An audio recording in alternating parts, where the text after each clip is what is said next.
one of the things that I wanted to do was to make sure that I spent the time in Ghana giving it the exploration that it deserves.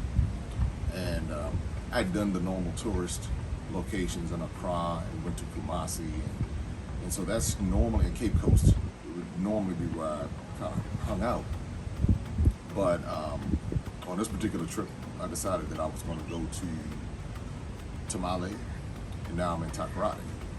And I came out here to Takoradi, and I was like, well, when I went to Tamale, I was like, wow, this it felt like a different country altogether. And it kind of goes to show how the impact of colonization and the borders, how false the borders really are, because you can have so many different cultures within a geographical region that makes it, I mean, like they're literally different countries. I mean, I can see the difference between Accra to Kumasi, but then also from Accra to Cape Coast. But then you come out here to Takoradi, and I'm driving past these huge gas plants and oil plants, oil refineries, and you're like, whoa, what country is this? And then when you get to the city part, it's very different from Cape Coast in a sense, and very different from Accra. The customer service here at the location I'm staying is superb. I mean, you can even tell a difference in the customer service levels in different regions. I mean, it is absolutely superb here. So, that's something that resonated with me. I wanted to make sure I explored, and someone asked a question on the channel, this, well, why do you show so much love towards Ghana and not show love towards other countries? And, well, simply, one, I don't show more love to Ghana because I don't love Ghana more than the other countries. It's just the fact that this is where I am right now, and I want to make sure that I do justice towards Ghana and making sure that people understand all of what Ghana has to offer since I'm here. So when I go to the other places, then I'll do the same thing. I'm actually getting ready to head back to Sierra Leone soon, and I'm going to give more. I have a lot of content from Sierra Leone, and I'm going to be able to spend more time there and just kind of being among the people and learning and having more great interviews and more content coming your way from Sierra Leone. And then when I go back to Tanzania, when I go back to Ethiopia, when I go back to South Africa, when I do all those different things, you'll get more content because I'm able to spend more time there. But I do get it, because I do spend a lot of time in Ghana, and I love Ghana. I really do. I love Ghana, but again, I love every place that I've been. And so stay tuned for more content. Now, the one question came up is, how did Wode Maya and I actually end up at the same location at the same time? I will tell you that it was supposed to happen the way that it happened. I was telling my team, I said, listen, I'm just going with the flow. I don't know anything about Takoradi. I don't know where I'm going. You all say I should go there, so I'm going to go. And hopped on the plane and got here to this particular resort. And I looked over. Now, just kind of backstory, a lot of people on my channel have been saying you and Wode, y'all need to connect because both of you are trying to bridge this gap in the African diaspora. So I reached out to him on IG, and he hit me back, and so we had been kind of talking, and he was going some different places. I think he was in Namibia, it might have been over in Kenya and Ethiopia on that side. And so we were just trying to, I mean, I know his schedule. The guy got almost 1 million followers. I mean, his DM is probably, flooded. So I knew that it wasn't going to be one of those situations where it just happened overnight or anything. And so I was telling somebody last week, I said, well, when it's supposed to happen, it will. That's bottom line. When it's supposed to happen, it will. And so when I came in and I looked over, and I said, that looks like, I said, is that? And so I just kind of looked, you know how when you're looking, you don't want to look like you're staring at somebody. And so I looked over, he looked at me, I looked at him. And I had my mask on, so I put my mask down, and I pointed, and I said, did you get my message?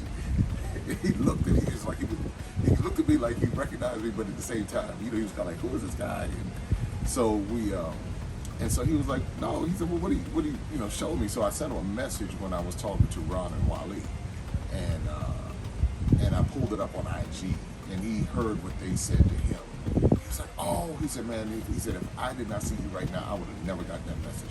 And I understood because I know how it is with the amount that I have. And I said, so I can only imagine, having 100 times more, getting to people's messages. So it was almost like instinctive. We knew at that moment that this is what we're supposed to do. And so he told his camera crew, hey, look, get the camera.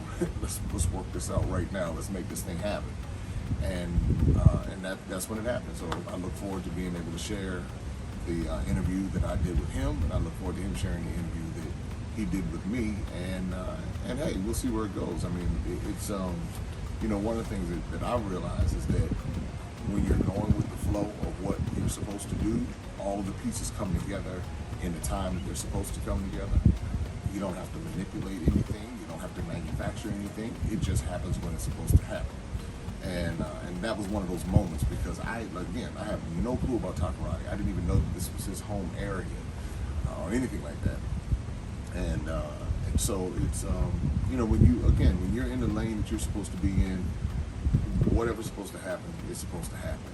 And that's how I feel about it when it comes to Darren and Destiny, the Adventures of Darren and Destiny children's books. That whole series is going to reach the world when it's supposed to reach the world. The apparel line that we have, the Impact apparel line, that's going to reach the world when it's supposed to reach the world.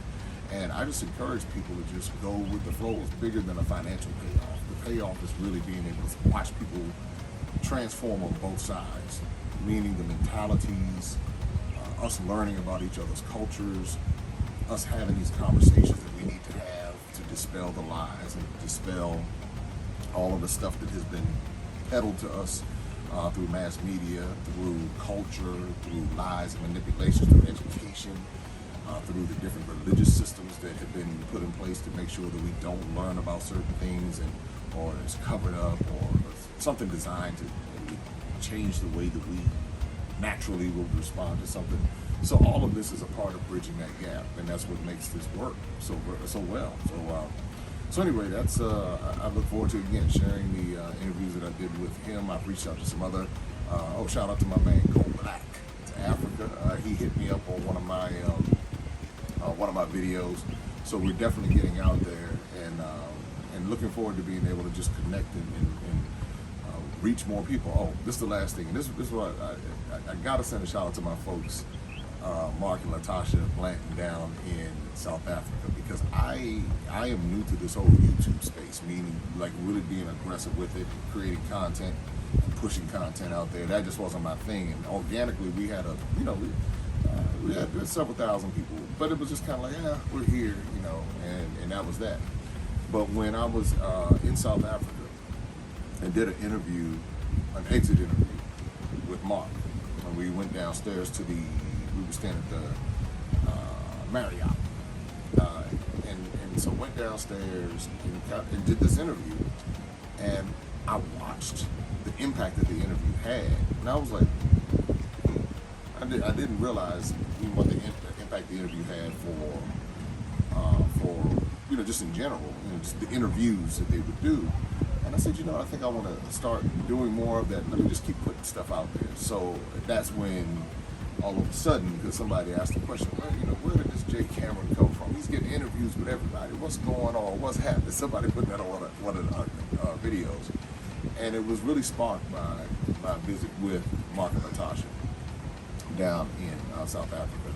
And, just that interview I did with them. And then if you kind of follow from the end of May up until now, you'll kind of be able to see the growth of the channel and, just the information, the content we've been putting out. So much more to come. And I'll be giving you, I'm getting ready to work on a series with my sons. We're going to talk about kind of transitioning into manhood in Africa and, all the different things that they have in mind for life. I'm going to be doing more interviews here on the continent, and looking forward to getting to more countries, and just a lot of things, just a lot of different things. I talked to my good friend Reverend Lee. He was here, and he reminded me even of the other content that I have created over the years about finances and debt-free college, and not forgetting that. So we're working on the online academy, so people will have access to all of this information. And again, as we continue to reach more and more people, we'll be able to bridge the gap and and have these conversations. So that's the deal. That's the backstory, and more content information on the way. Be sure to subscribe, share, like, let people know Maximum Impact with Jay Cameron is here to stay.